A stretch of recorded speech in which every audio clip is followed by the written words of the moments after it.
A man is murdered in a house that no one could have entered. The bridge was raised. The walls were guarded. The dogs never barked. And yet, at 11:45 on a bitter January night, a shotgun blast tore through the quiet of an English manor and left a corpse with no face. The strangest part isn't the murder. It's the message that arrived on Sherlock Holmes's desk that very same morning, hours before the killing happened. A coded warning, torn from the pages of a book, hinting that a man was about to die. Holmes barely had time to crack the cipher before the telegram came.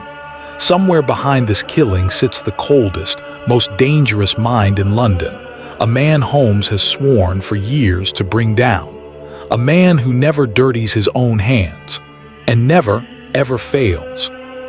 This is the Valley of Fear, and before this story ends, you'll travel from a foggy English drawing room to a lawless American mining valley soaked in blood, where one man's secret past finally catches up with him. Stay with me, because nothing in this house is what it seems. Chapter 1. The warning. It was a raw, foggy morning in London, and Sherlock Holmes was not eating his breakfast. I had grown used to his strange habits over the years. We had shared rooms at Baker Street, but this was new even for him.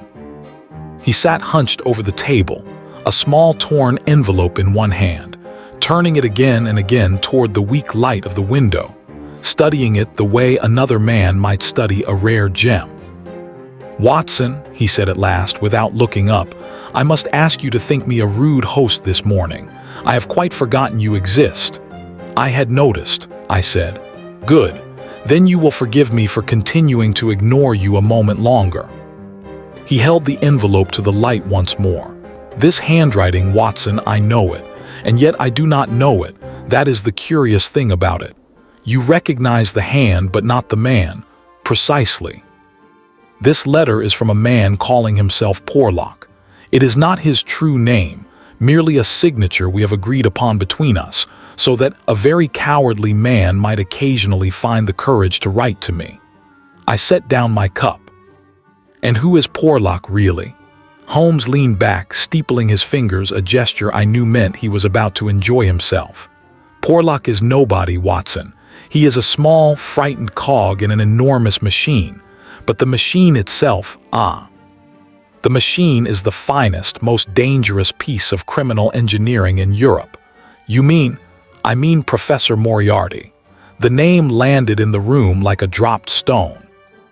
I had heard Holmes speak of the professor before, always in that same tone, equal parts fury and grudging admiration, the way a mountaineer might speak of the one peak that had defeated him.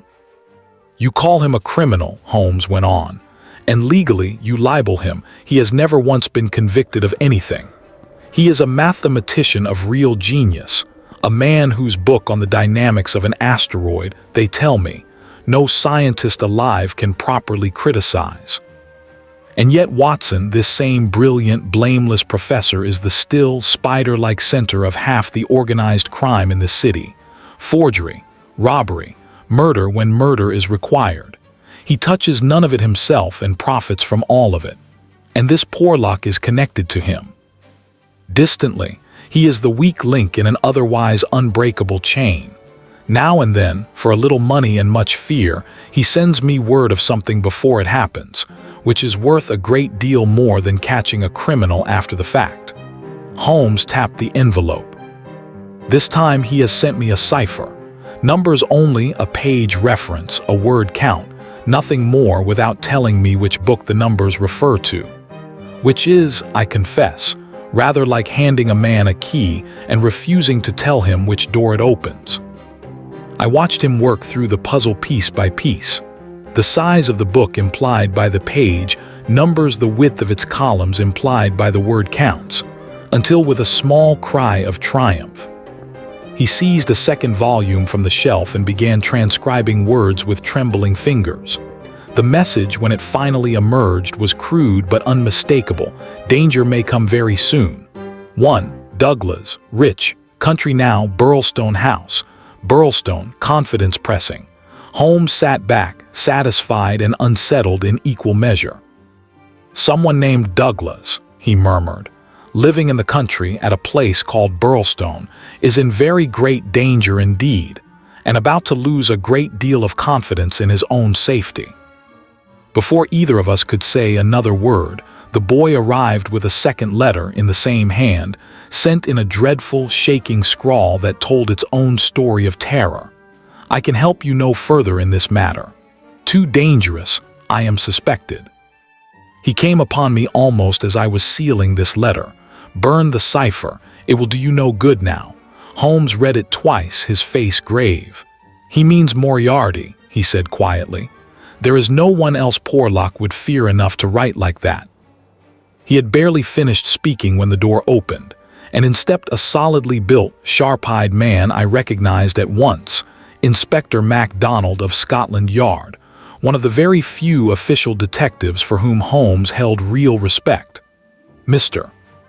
Holmes," MacDonald said without preamble, "I came to ask whether you and the doctor would care to join me on a case this morning. But I think, from the look of that paper in your hand, you may already know more about it than I do." "Try me," said Holmes. "A murder, sir, out at a manor house in Sussex, a gentleman named Douglas." For a long moment nobody in the room spoke. "Burlstone," Holmes said at last very softly. "Ask him nothing more, Watson. I think we had better see this for ourselves." Chapter 2. The room with no way out. Burlstone Manor sat behind a moat and a drawbridge. An ancient, half-forgotten house that John Douglas, a wealthy, popular American-born gentleman, had restored to life over the past 5 happy years with his young wife at his side. That happiness had ended without warning at 1:15. The local sergeant had been the first to reach the study. He found the drawbridge still down the house in an uproar, and in the center of the room sprawled on his back in a dressing gown, the lifeless body of John Douglas, his head almost obliterated by a shotgun blast fired at point-blank range from a weapon whose barrels had been deliberately sawn short. By the time Holmes, Watson, and MacDonald arrived the following day, the local detective, White Mason, a shrewd, tireless man well-liked by everyone in the district, had already assembled the pieces of a genuinely baffling puzzle. The study window stood open behind a drawn curtain, its sill smeared with a single dried streak of blood. Below it, a moat too shallow and too smooth-banked to hide a single footprint. Beside the body, an odd, half-burnt calling card, the letters VV, and the number 341 scrawled upon it in violet ink from a pen no one in the house owned. And strangest of all, the dead man's wedding ring was missing, though a second ring, the plain band he always wore beneath it, remained untouched on his finger. "A man broke in to steal," White Mason offered, "and Douglas caught him in the act."